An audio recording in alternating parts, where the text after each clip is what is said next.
Tour ગોઠવવામાં બહુ મોટો ફાળો આપેલો છે. આપણને છેક સુધી ટ્રેનમાં બેઠા ત્યાં સુધી પણ આપણને એમ હતું કે મનુભાઈ આપણી સાથે આવવાના જ છે, પણ એમની આવવાની બહુ ઈચ્છા હતી. પણ ડોક્ટરે એમને એમ કહ્યું કે ભાઈ તમારે હજી 15-20 દિવસ થયા છે અને હજી તમને કાંઈ રસ્તામાં કોઈ તકલીફ પડે એટલા માટે તમે બંધ રાખો તો વધારે સારું. એટલા માટે છેવટે સુધી એને કોઈને જાહેરાત નહોતી કરી. નતર બધા પ્રશ્નો પૂછે કે ભાઈ કેમ નહીં આવ્યા, કેમ નહીં આવ્યા, તકલીફ થઈ છે, આ તે બધું. એટલે પછી એને છેક સસ્પેન્સ રાખ્યું બધું, એટલે કોઈને વાત ન કરી.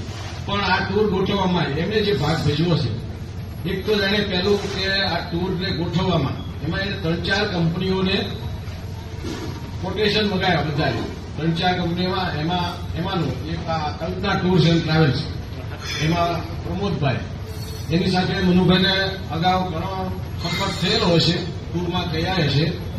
એટલે એમને પછી એમને જે બધા 3-4 ભાવ આવ્યા હતા એમાંથી સૌથી સારામાં સારું અને સૌથી વ્યવસ્થિત ટૂર ગોઠવાય અને સૌથી વ્યવસ્થિત બધાને સચવાય અને ખાવા પીવાનું બધું સારી રીતે સચવાય એટલા માટે આ પ્રમોદભાઈને આપણે એને સિલેક્ટ કર્યા.